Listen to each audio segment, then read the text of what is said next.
Hello friends, আমি জয়া বামিকাস কিচেনে আপনাদের স্বাগত।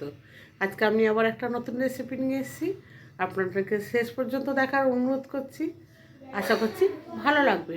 ভালো লাগলে অতি অবশ্যই লাইক শেয়ার কমেন্টস করবেন, আর পাশে থাকা বেল আইকনটা অতি অবশ্যই প্রেস করবেন, কারণ আমি যখন কোনো ভিডিও আপলোড করব সবার প্রথম আপনাদের কাছে পৌঁছায়। আর পুরনো বন্ধু, আপনাদের তো কিছু বলার নেই, আপনারা সবই জানেন। সুতরাং আপনাদের ছাড়া আমার এই পথ চলা অসম্ভব। আশা করছি পাশে থাকবেন। আর এটা অনুরোধ করছি, কেউ প্লিজ স্কিপ করে দেখবেন না, ভিডিওটা পুরোটা দেখুন। আশা করছি ভালো লাগবে। চলুন তাহলে রেসিপিটা শুরু করা যাক। আর একটা কথা, হ্যাঁ, যদি কোনো বন্ধু আমার চ্যানেলে নতুন থাকেন তাদের কাছে আমি অনুরোধ করছি আমার চ্যানেলটাকে সাবস্ক্রাইব করে নেবেন। চলুন তাহলে রেসিপিটা বানানো যাক। আমি এখানে কিছুটা রসুন নিয়ে নিচ্ছি। রসুনটাকে ভালো করে আমি ছাড়িয়ে নিচ্ছি।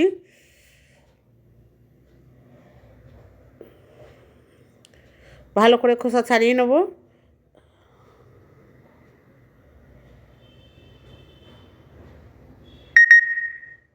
এখানে আমি 5 থেকে 6 কোয়া রসুন নেব। রসুনগুলো ভালো করে খোসা ছাড়িয়ে পরিষ্কার করে নিচ্ছি। রসুন ছাড়ানো হয়ে গেছে। এবার আমি একটা পেঁয়াজ নিচ্ছি মিডিয়াম সাইজে। পেঁয়াজটাকে ভালো করে আমি টুকরো করে নিচ্ছি।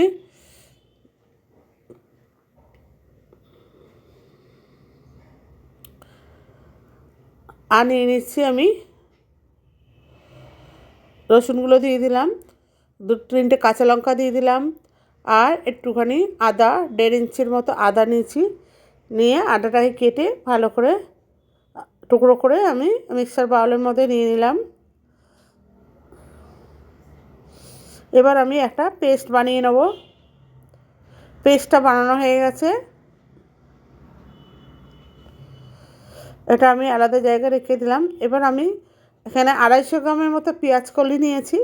পেঁয়াজ কলির মুখটা আমি কেটে ভালো করে টুকরো করে নিচ্ছি এইভাবে।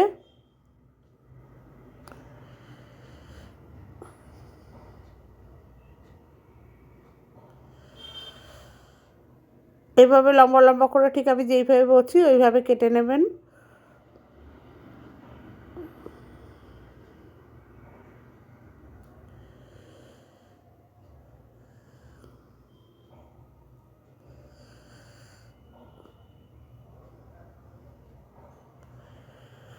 এইভাবে পেঁয়াজ কলি, সব কটা পেঁয়াজ কলি এইভাবে লম্বা লম্বা করে আমি কেটে নেব। এদিকে আমি 3টে ডিম নিয়েছি। ডিমটা আমি ওভেনে সেদ্ধ করতে বসিয়ে দিয়েছি, সেদ্ধ হতে। এবার এখানে আমি 2টো মিডিয়াম সাইজে আলু নিয়েছি। আলুগুলোকে আমি ভালো করে লম্বা লম্বা করে কেটে নিচ্ছি।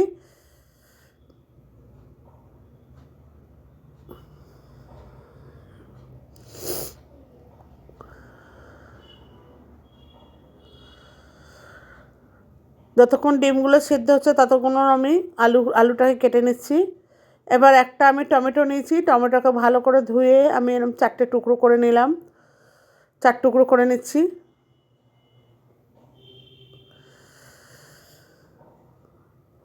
ডিমটাও সিদ্ধ হয়ে গেছে। এবার ডিমটাকে আমি ভালো করে ছাড়িয়ে নিচ্ছি।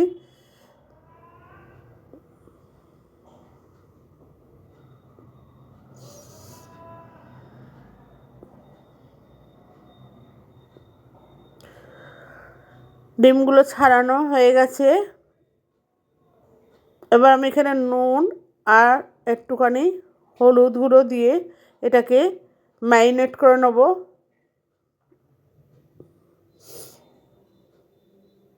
এটাকে ভালো করে মাখিয়ে নিলাম। এবার আমি এটাকে সরিয়ে দিচ্ছি। দিয়ে এবার গ্যাসে আমি একটা কড়াই বসিয়ে গ্যাসটাকে অন করে দিলাম। দিয়ে কড়াইটা গরম হয়ে গেছে। এবার আমি রান্নার জন্য পরিমাণ মতো তেল দিচ্ছি। আপনারা আপনাদের মতো করে তেল দিয়ে নেবেন। আমি এখানে সাদা তেলে রান্না করেছি, আপনারা সর্ষের তেলেও রান্না করতে পারেন।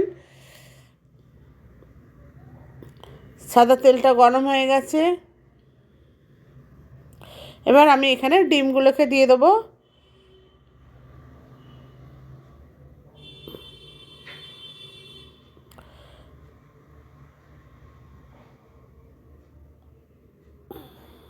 ডিমগুলো ভালো করে ভেজে নিচ্ছি।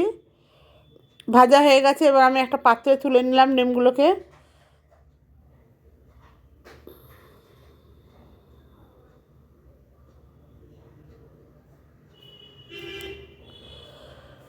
এবার ওই একই তেলের মধ্যে আমি একটুখানি পাঁচফোড়ন দিয়ে দিচ্ছি।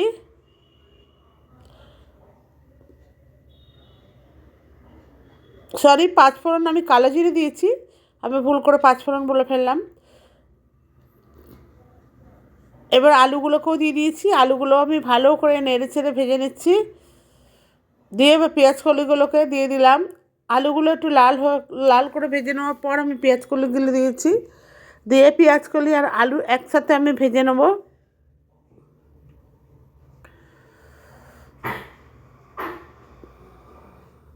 আপনারা চাইলে কালো জিরের পরিবর্তে পাঁচফোড়নও ইউজ করতে পারেন, আমি এখানে কালো জিরে দিয়েছি।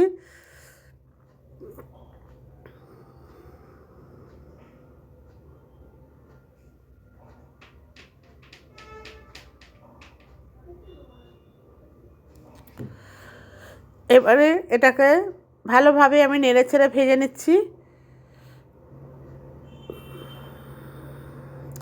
এবার আমি এখানে একটুখানি হাফ চা চামচের মতো হলুদ গুঁড়ো আর হাফ চা চামচের মতো লবণ,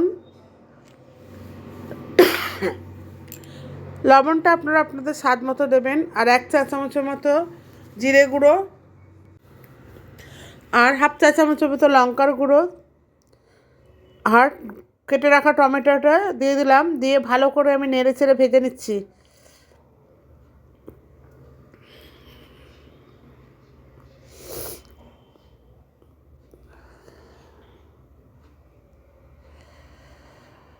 এবার আমি এখানে পেস্ট করে রাখা মশলাটা দিয়ে দিচ্ছি, আদা রসুন কাঁচা লঙ্কা পেঁয়াজ। এই মশলাটা দিয়ে ভালো করে আমি ভেজে নেব। এখানে এই মশলা কষাতে কষাতেই আমার 80% রান্না হয়ে যাবে। এই রেসিপিটা ভাত বা রুটির সাথে ভীষণ ভীষণ টেস্টি হয় খেতে। আপনারা বন্ধুরা বাড়িতে করে দেখবেন, ভীষণ ভালো হয় খেতে। ভালো করে আমি কষিয়ে নিচ্ছি যাতে মশলার কাঁচা গন্ধটা বেরিয়ে যায়।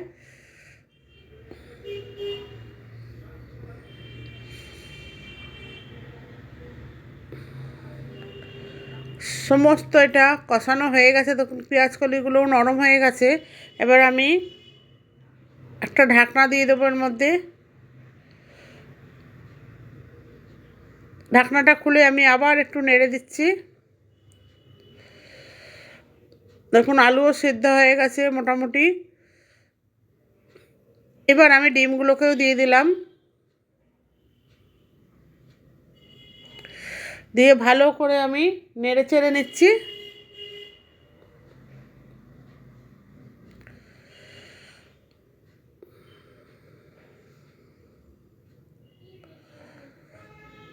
আমি সামান্য জল দিলাম, কারণ এটা একদম ড্রাই হয়ে গেছিলো, তাই জন্য। যেহেতু ডিমটা দিয়েছি তাই ডিমটা একটু সেদ্ধ হতে হবে, তাই অল্প একটু জল দিয়েছি। এবার আমি আবার ঢেকে দিলাম। ঢাকনা খুলে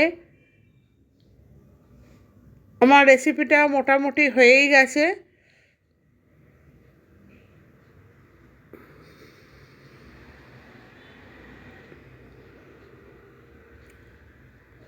এবার এটা আমি পরিবেশনের জন্য একটা পাত্রে নামিয়ে নিচ্ছি।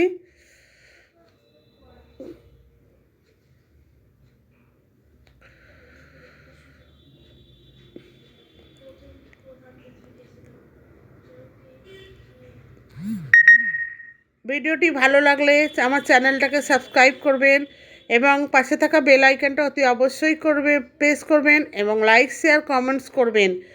পুরনো বন্ধুরা যেমন আমার পাশে আছেন সেইভাবে পাশে থাকবেন। ভিডিওটি শেষ পর্যন্ত দেখার জন্য ধন্যবাদ।